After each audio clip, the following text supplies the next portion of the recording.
नमस्कार, आप देख रहे हैं दिल्ली ग्लोरी न्यूज और मैं हूं आपके साथ सपना मदेशिया। शुरुआत करते हैं आज की कुछ खास खबरों से। परम पूज्य शंकराचार्य जी का आशीर्वाद लेने मैं यहाँ पर पहुँचा हूँ और जो कुछ भी घटना उनके साथ हुई वो मन को पीड़ा देने वाली, दुख देने वाली है कि 90 साल के बुजुर्ग को घसीट के मारा गया, पीटा गया।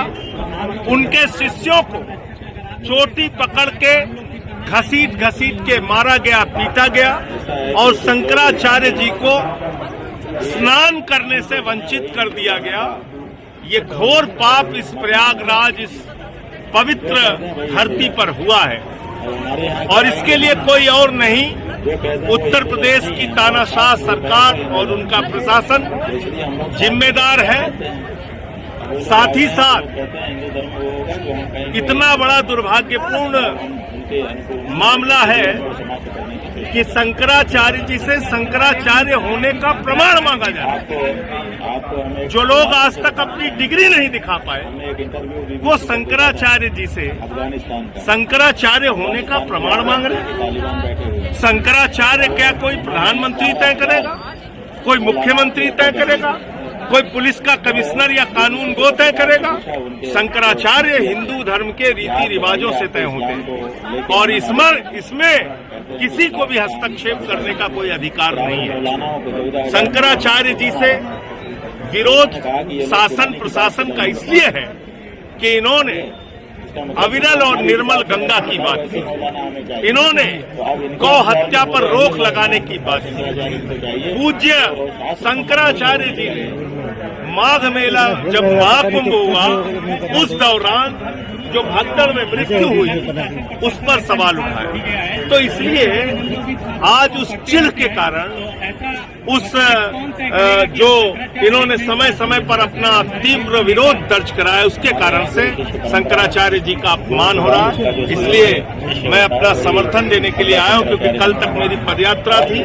पदयात्रा के दौरान मैं नहीं आ पाया, मेरी फोन पे बात हुई थी पूज्य शंकराचार्य जी से और आज मैं आया हूं अपना समर्थन व्यक्त करने के लिए।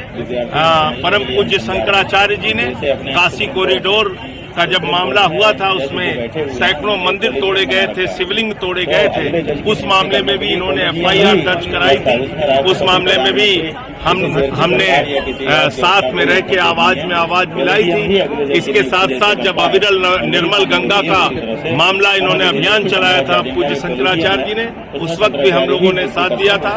और अभी जो कुछ भी घटना इनके साथ हुई है वो दुखद है, दुर्भाग्यपूर्ण है, पीड़ादायक है और उत्तर प्रदेश के मुख्यमंत्री को अविलंब जो कुछ भी घटना हुई है परम पूज्य शंकराचार्य जी के साथ, उसके लिए उनसे क्षमा मांगते हुए शंकराचार्य जी का स्नान सुनिश्चित कराना चाहिए। शंकराचार्य जी के जो शिष्यों को चोटी पकड़ा गया उस पर मैं वही तो कह रहा हूँ कि ये तानाशाही की पराकाष्ठा है, ये हिटलर शाही की पराकाष्ठा है कि आप परम पूज्य शंकराचार्य जी के साथ के जितने भी लोग उस दिन साथ में थे, उनके बटुक थे, शिष्य थे, उनको घसीटा गया, मारा गया, पीटा गया। तो किस तरह का समर्थन दिया आपने? किस तरह की लड़ाई लड़ी आपके साथ?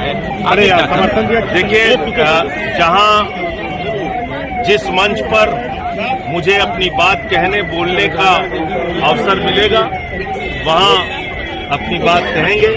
और दूसरी बात, जरूरत पड़ेगी, अभी यह आंदोलन ऐसा प्रतीत हो रहा है कि जिस तरह से प्रशासन का रुख है, शासन का रुख है, हो सकता है प्रयागराज से दिल्ली तक यह आंदोलन जाए तो वो दिल्ली में भी इसकी गूंज आपको सुनाई देगी। मैं अभी सिर्फ इतना कह रहा हूं, 28 तारीख से संसद शुरू हो रही है, संसद में इस मामले की गूंज आपको सुनाई पड़ेगी।